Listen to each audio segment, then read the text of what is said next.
kaya versus miskin, pendapat atau keyakinan atau belief system seorang ayah yang kaya dengan seorang ayah yang miskin ini itu beda banget. Nah, karena kita sekarang punya pilihan, jadi mulai berpikir, nah di situ tuh titik balik saya. Tadinya saya pikir ini bener, udahlah, gitu kan? Kita sangat mengidolakan orang tua kita waktu kita kecil, gitu kan? Tapi ketika kita mulai beranjak dewasa, kalau kita tidak pernah mempertanyakan keyakinan kita, baiat ulang ibaratnya gitu kan sama keyakinan kita pelajari bener gak sih ini layak diyakini, maka kita akan sampai umur berapapun, Anda sampai umur 30, 40, 50, mungkin Anda udah hampir pensiun hari ini, Anda masih membawa keyakinan ayah miskin kita.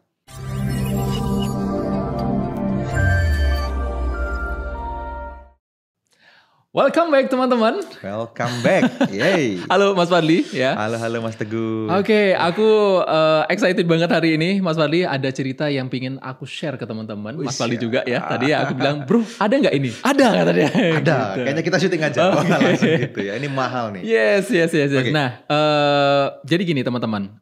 Mungkin teman-teman juga merasakan ya, ada momen di mana teman-teman punya shifting atau punya titik balik ya. Titik balik yang langsung merubah kebiasaan teman-teman, merubah hidup teman-teman gitu ya kan. Yang tadinya struggle tiba-tiba, wah ini peluang gua banget ini gitu ya. Yes. Nah, apakah teman-teman memiliki titik balik itu? Nah sekarang kita mau dengar dulu cerita dari Mas Fadli. Karena Mas Fadli punya titik baliknya. Aku bilang tadi ya kan, bro ada titik balik gak sih dirimu? Ada. Ini dia. Oke, Mas Fadli.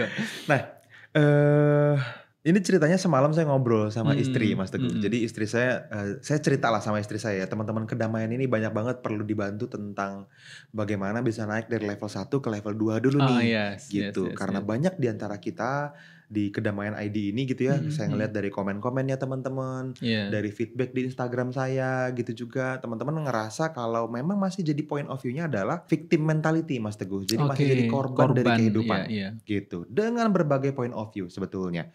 Jadi mentalitas korban ini kan terjadi ketika teman-teman melihat bahwa sudut pandang Anda itu sebagai objek sebagai korban dari kehidupan.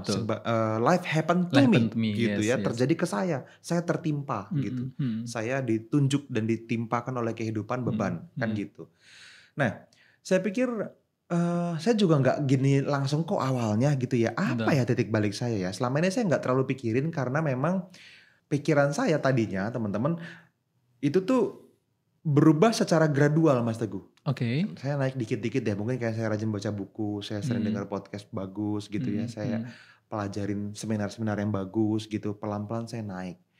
Tapi rasanya enggak kok, pasti ada, saya bilang sama istri saya gitu. Cuman apa ya yang bisa saya share sama teman-teman? Nah malam tadi banget ya sebelum video ini kita rekam teman-teman, itu moment of truth saya ngobrol sama istri dan akhirnya saya tahu banget, oh ternyata yang merubah saya adalah pandangan dari Mas Robert Kiyosaki Mas Teguh.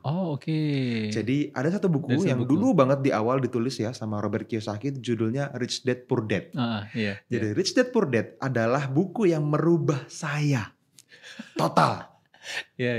Gitu. Karena ada satu buku lagi yang sering kita bahas di MLM ya, itu namanya Cash Flow Quadrant, masih karangannya Robert Kiyosaki. Nah di situ Kiyosaki kan cerita tuh tentang 4 kuadran kan, tentang bagaimana kita bisa membangun bisnis kita menjadi seorang business owner atau sebagai seorang investor kan gitu. Nah ini udah sudut pandang level 2 sebetulnya, bagaimana seseorang bisa dengan sadar merubah dirinya, saya bisa membangun sesuatu, saya ambil alih tanggung jawab untuk bisa merubah masa depan saya. Bentar, saya pikir ini level 2. Level 1-nya apa? Nah, ternyata level 1-nya adalah Rich Dad Poor Dad. Jadi waktu saya dulu, teman-teman, mungkin saya juga ngalamin dan teman-teman rasain gitu ya, ketika saya masih SMP, SMA, sampai pertengahan saya kuliah mungkin, saya masih di level 1, di mana saya masih ngerasa, ya Tuhan, berat banget hidup ini ya, kenapa gitu kan, saya ini gak bisa apa-apa, tolong rubah ya Tuhan, gitu. Kan gitu ya, point of view-nya kan gitu. Masih jadi korban aja gitu kan, betul. Gitu, dimana ya saya tuh kuliah naik motor, hujan gitu kan, udah mah hujan, buru-buru gitu kan, hampir telat nyampe kampus. Lu tau kan kalau jas hujan kita yang baju itu kan sininya ada sleting. Begitu dibuka sininya basah. Ya mau kuliah tapi gimana gak bawa baju ganti kan gitu ya. Jadi sininya kering semua kecuali tengah sini. kena hujan dari ini ya, dari sela-sela ini ya. Dari Kan? sela-sela resleting kan. Betul. Walaupun ditutup kan kalau hujannya gede banget tetap dia tembus ternyata. Dan itu terjadi berkali-kali dan ya udah saya merasa nggak bisa ngapa-ngapain ya, kehidupan berat banget gitu ya. Di kondisi kita mau punya mobil banget tapi ya nggak mampu, gimana dong gitu. Nah, di dalam kondisi itu saya kuliah malam, pagi saya kerja, malam saya kuliah extension kelas karyawan gitu ya. Dan karena jaraknya jauh dari kantor ke kampus itu sejam lebih Mas Teguh, jadi selalu tergesa-gesa gitu kan. Terburu-buru aja gitu ya kan. Terburu-buru ya. Dulu di daerah namanya daerah Nuri gitu ya. Jadi kampusnya daerah Nuri, terus saya punya grup tuh buat semua teman-teman yang kuliahnya jauh dari kantor gitu ya. Jadi kita bikin grup namanya Nuri Tergesa-gesa. Dari namanya aja udah masih kayak gitu ya. Namanya udah korban semua lah itu isinya kan. Korban kehidupan semua tuh kita. Nah, dari dalam fase kesulitan itu Mas Teguh, saya baca Rich Dad Poor Dad. Di situ yang menarik, Robert Kiyosaki cerita tentang dua sudut pandang. Dia adalah seorang anak yang miskin dari ayah yang miskin. Tapi dalam proses dia bertumbuh gitu ya, kalau di kita mah mungkin udah SMA, udah mulai kuliah, dia belajar dari satu orang yang akhirnya sangat dekat seperti seorang ayah, yang dia namain sebagai ayah kaya. Ayah kaya, yes. Gitu. Rich dad-nya dia, gitu. Nah yang menarik adalah ketika di buku itu ya, semua point of view yang ditunjukin adalah bagaimana sang ayah miskin kita ini memberikan keyakinan yang sudah kita yakini. Gitu ya. Jujur aja ayah saya nggak kaya teman-teman ya. Jadi ayah saya seorang pegawai negeri sipil ya, ASN kalau sekarang, dan ibu saya seorang ibu rumah tangga biasa, dan kita ngontrak pindah dari kota ke kota gitu. Mutasi kita ikut pindah. Tadinya punya rumah terus dijual nggak kebeli lagi. Pindah ke kota selanjutnya ya jadi mobil, habis itu berkurang habis itu habis aja gitu ya, nggak punya mobil, nggak punya rumah akhirnya. Nah dalam kondisi bertumbuh seperti itu ayah saya bilang, ini ayah cuma punya uang 5 juta. Silakan, mau pakai kuliah silakan, mau dipakai modal usaha silakan. Saya lulus SMA waktu itu, masih dengan level 1-nya gitu kan, saya pikir ya 5 juta. Walaupun kalau dihitung inflasi mungkin sekarang udah bisa 15-20 jutaan gitu ya. Betul. Tapi ya saya mikir dong, kuliah nggak selesai dengan 5 juta. Mau bisnis, saya juga nggak punya skill bisnis. Yang ada cuma mulai dan bangkrut. Kebakar tuh duit habis, kan gitu. Terus gimana dong? Akhirnya saya gap year kan, saya kerja dulu lah kalau gitu. Nanti deh, untuk bisa usaha apa nantilah, nggak ngerti sambil belajar. Mau kuliah nggak punya duitnya juga, jadi gimana dong? Ya udah saya kerja. Nah seiring saya kerja, 2 tahun setelah saya kerja baru saya kuliah. Nah dalam masa kuliah sambil kerja itulah ketemu buku ini Mas Teguh. Nah singkat cerita, buku ini sangat merubah saya karena saya mulai tanda kutip mempertanyakan keyakinan. Gitu. Tadinya kan kita terima aja nih apa kata ayah kita gitu kan. Which is tidak kaya tadi kan gitu ya. Jadi yang namanya kita harus berhemat itu saya dapat nasihat dari ayah saya. Kita yang harus namanya, kerja keras gitu ya kan. Bener-bener. Pak jangan dibuang-buang gitu. Makannya habisin, banyak orang lain susah yang gak bisa makan. Wah kan gitu. Sampai sekarang tuh. Kalau makan tuh kayaknya aduh kalau gak habis gimana gitu. Itu agak berat ya dihilangin ya. Nah sampai yang berhubungan dengan uang juga sama. Ini sangat kuat mengakar dalam hati saya. Kalau yang namanya orang kaya itu sombong, yang namanya orang kaya itu jahat, yang namanya uang itu susah untuk dicari. Uang itu nggak bisa diciptakan dalam waktu cepat. Harus kerja keras dan butuh waktu. Betul. Semuanya butuh proses. Wah itu tuh keyakinan-keyakinan yang dulu saya miliki. Yang pada akhirnya di buku itu saya ngelihat bahwa point of view ayah kaya beda loh. Beda, betul. Kalau si ayah kaya ini kan dia ngelihat keluar, wah ini nih harusnya bisa digini, ini tukang cendol gitu kan. Wah ini harusnya kalau misalnya usaha yang kayak gini, ini usaha apa misalnya kita ngeliat pinggir jalan gitu ya, ada tukang dawet misalnya, tukang tongseng misalnya, kayak gitu-gitu. Bakso yang kemarin ya kan? Iya misalnya, wah point of view ayah kaya, wah ini kalau dirubah sedikit dia bisa jauh lebih baik, wah dia bisa gini, dia bisa gini. Ada banyak cara untuk memandang kehidupan yang oleh ayah kaya berbeda dengan sang ayah miskin tadi, gitu. Sehingga kaya versus miskin, pendapat atau keyakinan atau belief system seorang ayah yang kaya dengan seorang ayah yang miskin ini, itu beda banget. Nah, karena kita sekarang punya pilihan, Jadi mulai berpikir, nah di situ tuh titik balik saya. Iya, Tadinya saya betul, pikir ini bener, udahlah, betul, gitu kan? betul, Kita betul, sangat mengidolakan orang tua kita waktu kita kecil, gitu kan? betul. Tapi ketika kita mulai beranjak dewasa, kalau kita tidak pernah mempertanyakan keyakinan kita, baiat ulang ibaratnya, gitu kan, sama keyakinan kita pelajari bener nggak sih ini layak diyakini, Yes, maka yes, kita akan sampai umur berapapun, Anda sampai umur 30, 40, 50, mungkin Anda udah hampir pensiun hari ini, yes, yes. Anda masih membawa keyakinan ayah miskin kita. Betul, betul. Gitu. Nah, alhamdulillahnya saya dapetin itu waktu itu Mas Teguh. Jadi buku itu adalah titik balik saya. Rich Dalam Dad Poor beberapa Dad hari itu saya ya, baca betul. Rich Dad Poor Dad itu, saya mulai mempertanyakan tuh. Ternyata ada keyakinan yang berbeda. Dan hari itu kan saya udah mulai kerja kan sambil kuliah. Saya udah tahu nih nyari duit memang butuh kerja gitu kan. Bener. Cuman ada keyakinan-keyakinan seperti misalnya, oh kita bisa work smart loh, nggak perlu work hard terus. Bener. Bertentangan nih sama ayah miskin. Yes. Bisa ya ternyata ya. Oh ada pilihan itu ya ternyata ya. Dan banyak keyakinan-keyakinan yang lain yang akhirnya mulai saya pertanyakan. Oke. Apakah benar ini layak diyakini? Karena menurut yang orang kaya begini loh dan beda. Dan kita langsung sepakat kan kalau misalnya kita bilang siapa yang lebih jago nyari duit jelas yang ayah kaya kan gitu. Betul. Kalau keyakinan kita tentang uang jadinya ya jadi lebih apa ya? Jadi lebih beneran yang ini dong kan gitu. Yes. Seminim-minimnya pengetahuan kita tahu bahwa yang lebih jago nyari duit yang kaya. Ya, pasti kan yang kaya, gitu. betul. Kalau keyakinan dia beda sama yang miskin, jangan-jangan dia yang bener. Kan gitu jadinya. Nah, itulah titik balik saya mulai mempertanyakan dan akhirnya wah. Mulai Mas Teguh. Berarti saya bisa berubah. Berarti saya bisa ambil alih masa depan saya sebagai sebuah tanggung jawab yang saya tanggung jawabin sendiri. Bukan karena bos saya, bukan karena atasan saya, bukan karena orang tua saya, bukan karena tempat di mana saya lahir dan lingkungan yang gedein saya. Bukan. Tapi saya bisa merubahnya. Berarti kontrolnya di saya. Nah, di itu tuh shiftingnya. Sehingga akhirnya ya mulai tuh ketika Rich Dad Poor Dad itu Mas Teguh. Rich Dad Poor Dad itu membuat saya mencari perusahaan MLM apa yang bisa saya joinin. Jadi saya bukan di prospek orang. Jadi waktu itu tuh bukannya diceritain orang terus saya join, enggak. Iya, kenapa dirimu mencari perusahaan MLM gitu untuk bertumbuh? Karena MLM itu buat saya dulu murah. Oh, I see. MLM itu biasanya kalau perusahaannya bagus, dia menawarkan sekolah bisnis tanda kutip yang gratis. Jadi dia punya pertemuan-pertemuan leaders, dia punya pertemuan untuk membangun member yang gratis. Di mana seminar di luar sana bayar. Jadi saya pikir, wah ini nih. Saya nggak terlalu peduli apakah saya akan sukses atau gagal di MLM-nya, gitu. Tapi ini seminar gratisnya banyak banget, gitu. Cuman dengan biaya pendaftaran, habis itu ya beli produk lah 1-2, gitu. Dulu saya pikir gitu. Ya tapi kan akhirnya jadi ikut membangun karena kan ini dong ya, kebawa euforianya, percaya sama produknya yang bagus dan ceritain itu ke banyak orang, akhirnya bisnisnya mulai kebangun juga dan punya income lumayan di MLM waktu itu. Tapi aslinya saya nyari Mas Teguh. Gue join MLM apa ya? Waktu itu tuh, gitu.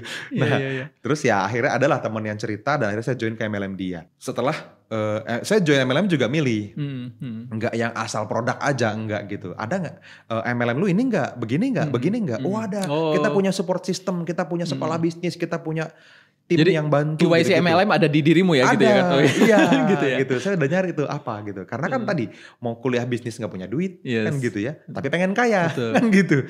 Tapi gimana dong? Ikut seminar juga yang workshopnya harganya jutaan rupiah juga nggak ada duitnya. Gimana? Itu tuh kan pas banget hari itu tuh. Dan nggak bisa diapa-apain gitu. Udah yang, aduh nggak ada sisa lah. Cicilan motor sama bensin sama makan sama ngasih orang tua dikit doang. Itu udah habis. Selesai. Boro-boro bisa disisihin untuk modal usaha kan gitu ya. Untuk beli seminar atau ikut workshop apa gitu nggak ada. Jadi itu titik balik yang ternyata tanpa henti membangun diri saya sampai hari ini. Tanpa henti, artinya terus ya. Jadi dirimu terasa, ini kembali, apa maksudnya mengembalikan lagi ke zaman ketika dirimu baca buku Robert Kiyosaki ini tadi ya kan, Rich Dad Poor Dad ini. Wah, aku harus seperti ini. Gitu. Jadi mindsetnya begitu. Apa yang bisa bikin saya berubah jadi lebih baik? Benar. Gitu. Kan yang penting terjadi adalah melepas semua keyakinan kita yang menghambat. Habis itu mulailah miliki keyakinan baru yang mempercepat kita sukses. Nah ini kan never ending story. Betul. Ya kan? Betul. Gitu. Ntar ada lagi yang kita yakin yang kita baru sadar, ternyata ini salah, di uninstall. Kan gitu. Ada lagi keyakinan yang baru, wah bener juga ya. Jadi keyakinan baru ke install baru lagi. Wah ini terus menerus teman-teman. Dan ini proses yang terus menerus terjadi dan garis bawahin, dengan sengaja saya bikin terjadi terus menerus. Jadi bukan yang tiba-tiba dapat pencerahan terus, jadi keyakinan baru. Enggak, saya cari dari buku, dari podcast, dari seminar, dari apapun yang bisa saya cari hari ini di YouTube gitu ya misalnya, dimanapun. Untuk bisa mencari keyakinan yang lebih baik dan diinstal dengan sengaja ke diri saya. Gitu. Yes. Jadi belasan tahun sampai hari ini mungkin udah gitu. Keyakinan itu terus bertumbuh, terus melekat terus ya gitu ya, betul-betul. Sangat sederhana sebenarnya ya, mengubah aja keyakinan itu gitu ya. Memang kadang orang tua kita dulu kan ya, mohon maaf ya orang tua. Ya perlu belajar lah kitanya gitu kita ya. Kita gak bisa kontrol lahir dari siapa ya kan. Tapi yang bisa kita kontrol adalah siapa diri kita. Jangan sampai kita meninggal dalam kondisi menyesal menurut saya mungkin gitu ya. Kita dalam kondisi susah, dalam kondisi kita nggak tahu kalau ternyata kesulitan itu bisa dirubah. Jadi kemudahan gitu. Dan saya rasa teman-teman juga mungkin pernah nyadarin titik balik. Boleh cerita di kolom komen kalau kalau saya Mas titik baliknya adalah apa? Kalau Mas Dwi Nanggara pernah cerita dia ikut seminarnya Pak Tung Desemoringin tuh, ikut Life Revolution, ikut Financial Revolution ya. Habis itu dia ngerasa, ternyata hidup bisa dirubah gitu kan. Perlu do something nih gitu. Nah gak tahu, dirimu ada gak momen-momen yang kayak gitu? Ada sih sebenarnya ada gitu kan. Tapi sebelumnya kalau kita berbicara seperti sebagai korban itu aku nganggapnya kita itu sepertinya ditargetin terus entah itu sama Tuhan, entah sama Allah Ta'ala gitu kan, entah sama alam gitu. Kita ditargetin terus. Kenapa sih kok selalu aku? Kenapa sih kok selalu aku? Kan selalu ditarget, kayak sepertinya kita selalu ditarget gitu kan. Aku jalan sini kesandung, aku lari jatuh kan gitu kan. Ini pasti lagi. Tuhan, why me kan gitu kan selalu seperti itu. Nah kalau misalnya teman-teman masih berpikir seperti itu, berarti teman-teman masih punya mindset bahwa teman-teman ini adalah jadi korban gitu ya Mas Fadli ya. Masih di level 1. Teman-teman traders misalnya gitu kan, ini pasti brokernya lagi curangin gue. Iya, gitu ya. Teman-teman yang bisnis startup apapun misalnya kuliner gitu ya, buka warung pecel lele terus gagal. Wah ini pasti ada orang yang ngisengin ini kan gitu. Ini pasti ada yang ngerebut omset nih misalnya. Nah hal seperti itu berarti membuat Anda sadar seharusnya bahwa kita masih di level 1. Teman-teman perlu naik ke level 2. Yes. Bahwa perubahan itu datangnya dari sini. Betul. Gitu. Keluarin dong. Betul. Gitu. Nah kalau cerita saya level atau titik balik saya itu adalah ya saya dulu adalah sama Mas Fadli ya sebagai agen asuransi, bancassurance saya, bancassurance gitu ya kan. Jadi nggak keluar kemana-mana gitu ya. Bancassurance. Tapi lama kelamaan saya happy, kerja di sana happy. Karena apa? Karena membantu ya. Saya mengedukasi teman-teman, mengedukasi nasabah gitu ya. Untuk hidup yang lebih baik gitu ya. Nah, tapi ada satu titik di mana saya berpikirnya, ini kayaknya bukan saya deh. Ini bukan tempat saya. Karena kita pernah bahas deh ya, tempat di satu video yang telah lalu itu kita bahas tentang teman saya yang hidup itu. Burn out gitu ya. Dan saya juga ngalamin seperti itu, burn out gitu ya. Nah beliau pun akhirnya mengambil keputusan itu gara-gara baca buku Rich Dad Poor Dad itu. Gitu. Oh gitu? Kayaknya hati-hati ya teman-teman kalau baca buku itu ya. Apalagi kalau misalnya teman-teman karyawan. Waduh. Bahaya nih, bahaya. Kita bikin link affiliate apa ya? Ya, nah, bagus bukunya. Saya belum baca saat itu. Usia itu saya udah lumayan ya 27. Udah lumayan, udah lumayan dewasa ya. Paruh baya. Ya. Nah, ya udah akhirnya saya memutuskan untuk kayaknya saya harus keluar dari sini deh. Gitu kan, keluar dari lingkaran ini gitu, dan saya memutuskan untuk cari sesuatu yang buat saya menyenangkan. Apa yang buat saya menyenangkan? Sebenarnya ada satu hal yang menyenangkan saya itu adalah trading. Saya udah berpikiran dari dulu gitu Mas Fadi. Dari sejak jadi agent di bank insurance. Betul, sebelum itu bahkan ya kan. Kayak ini trading. Tapi kemarin karena memang belum dapat aja momennya gitu ya, belum dapat saya harus belajar ke siapa gitu ya. Tapi di dalam otak, di dalam hati, di dalam bawah sadar saya, trading ini adalah sesuatu yang bisa membuat saya bahagia, seneng gitu ya. Ya udah titik baliknya itu di situ. Saya keluar. Dan kemudian ya masih dengan kebiasaan yang buat saya happy aja gitu ya kan. Pernah jadi Grab juga kan gitu ya. Dan ketemu sama Mas Fadli, sama kita ya benar. Sama-sama jadi Grab. Ketemu sama Mas Fadi, nah itulah di sana ya titik baliknya. Mungkin ya inilah saudara saya, orang yang membuat saya mengubah arah hidup saya jadi lebih baik, lebih terarah. Titik balik saya ada di ya sama Mas Fadi. Nah, mungkin supaya teman-teman relate Mas Teguh. Ini kan ada banyak saya yakin teman-teman yang sebetulnya udah nggak betah tapi pengen resign tapi takut. Yes. Apa yang bikin dirimu berani? Mungkin kan nggak tiba-tiba pengen resign terus Betul, langsung resign. betul. Keinginannya udah dari lama Yes. gitu. Pertanyaan menarik. Saya saat itu juga bukan agent asuransi, bukan bukan financial advisor ya, di sana dibilangnya bukan orang yang biasa-biasa aja. Punya potensi, punya reward juga gitu, dan lumayan pendapatannya lumayan gitu ya. Ya lumayan lah gitu ya. Tapi ada ketidakcocokan ya dari internalnya gitu ya, waktu lebihnya dari eksternalnya yang nggak cocok sama gaya saya gitu ya untuk kerja di situ gitu. Artinya saya nggak nyaman. Artinya saya nggak nyaman. Saya di pressure sebenarnya saya aman-aman aja, boleh-boleh aja di pressure. Tapi dengan cara seperti ini saya nggak nyaman deh gitu. Kayaknya bukan ini keinginan saya untuk kerja di sini deh gitu. Intinya saya nggak nyaman, saya nggak bahagia. Yaudah saya memutuskan untuk out gitu. Yes. Jadi ketika out, ya udah daripada saya pikir gini, daripada saya di sana, saya burn out, lebih baik saya grab. Sepertinya ini lebih nyaman. Saya juga bisa membantu penumpang misalnya ya kan, mau diantar kemana. Saya happy juga kok kayak gitu. Kemarin ternyata ada yang lebih membuat saya lebih happy lagi kan gitu. Jadi nemuin sesuatu yang lebih besar lagi daripada itu. Gitu. Nah itu dia. Banyak orang itu kesulitan untuk membuka potensi dirinya yang tersembunyi sebetulnya. Saya menarik tadi dari prinsip ayah kaya tadi ya Mas Fadi ya. Ayah kaya ini memang melihat semuanya itu bukan masalah. Malahan masalah itu dia anggap sebuah peluang. Nah, kita ya kan masyarakat Indonesia itu banyak menganggap masalah, kita hindari masalah itu. Kita keluar dari masalah itu. Jangan deket-deketin masalah itu. Kalau bisa kita hidup dengan cara ini, ya udah gini aja. Itulah yang diinstal sama orang tua dulu, kan gitu kan. Betul. Ayah kita kan gitu ya kan. Betul.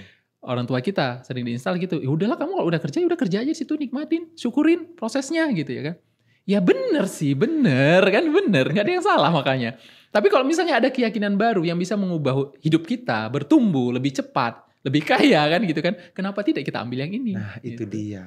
Jadi detik atau momen ketika dirimu resign itulah kondisi di mana dirimu naik ke level 2 Mas Teguh. Ketika dirimu mau ambil alih tanggung jawab, gue punya potensi nih, gue harus berubah dan resign mungkin salah satunya jalan. Betul. Gitu.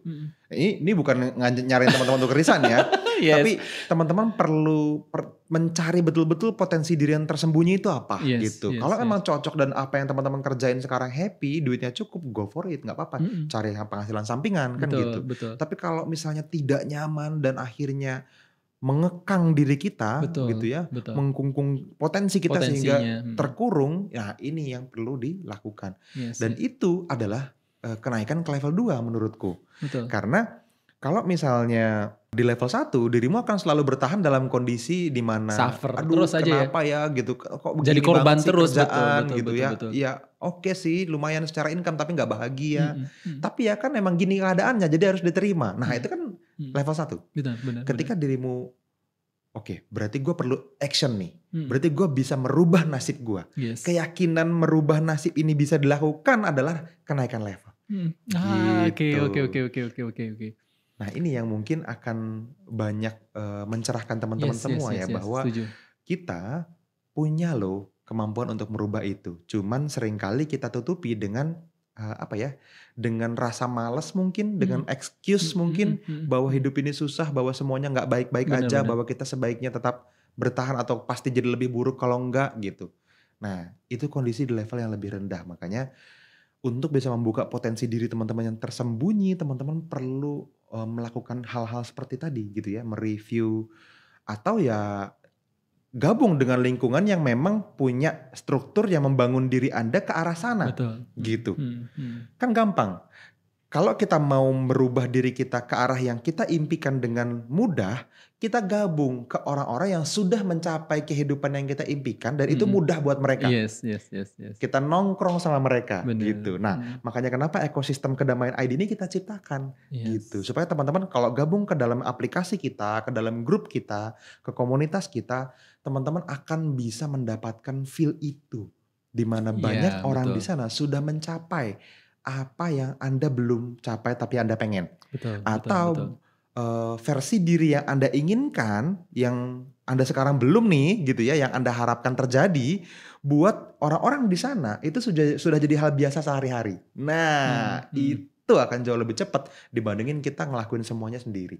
Mhm, Gitu. mhm, Kita nggak akan mhm. hidup cukup lama untuk ngalamin semuanya sendiri. Yes, yes, benar, Belajar dari benar. pengalaman orang lain, gabung ke komunitas, teman-teman pelajarin semuanya dan itu kan gratis semua teman-teman. Mhm. Jadi teman-teman gabunglah komunitas kita gitu ya. Cari aja infonya nanti di kolom deskripsi, teman-teman bisa cari link tentang komunitas Yes. kita atau ngobrol sama teman-teman konsultan edukasi kita ke EC ya, yang kedamaian.id_EC itu WhatsApp tim kita, teman-teman ngobrol dan nanti dipandu gimana caranya gabung ke komunitas Kedamaian ID. Ada Oke, oke, aplikasinya oke. juga nanti Yes, gitu yes, ya. yes, yes, yes. Jadi ya mudah-mudahan bisa teman-teman dapatin sebagai manfaat ya. Oke, Gitu. sip. Kita Oke, tutup aja dulu Mas Fadli itu ya. aja. Thank you teman-teman sudah hadir sampai akhir dan teman-teman bisa manfaatin berbagai event yang ada di Kedamaian ID, khususnya event offline ya, yang Yes, yes. teman-teman bisa ambil sebagai kesempatan ketemu langsung sama saya, sama Mas Teguh, sama partner hidup saya nih juga Mas Duyan Anggara gitu ya, sama semua orang di Kedamaian ID. Jadi event terdekatnya berubah-berubah mungkin karena teman-teman nggak tahu saya nonton videonya kapan, bisa jadi seminggu dari hari ini, bisa jadi mungkin setahun dari hari ini, saya nggak tahu. Tapi yang pasti selalu ada info yang bisa teman-teman Mhm. dapat dari kontak teman-teman konsultan edukasi kita. Jadi buka kolom deskripsi dan cari info di sana gitu. Oke, itu aja teman-teman. Kita harapkan Yes. teman-teman bisa ketemu sama kita di event offline kita, itu adalah delivery terbaiknya kita. Karena kalau Anda hadir ke event offline, tongkrongannya itu akan dipantau selama setahun teman-teman dalam sebuah Mhm. grup dan dikasih blueprint kesuksesan. Dikasih buku yang isinya adalah peta perjalanan selama setahun ke depan. Gitu. Nah itu yang mahal. Gitu. Oke, oke, oke, Oke, oke, oke. Sip, thank you Mas Fadli sip. ya. Itu aja. Thank you Mas Teguh ceritanya. Ini ceritanya Kita luar biasa banget ngobrol nih ya. lagi nanti di video selanjutnya ya. Oke, Oke. see you and bye. Dadah.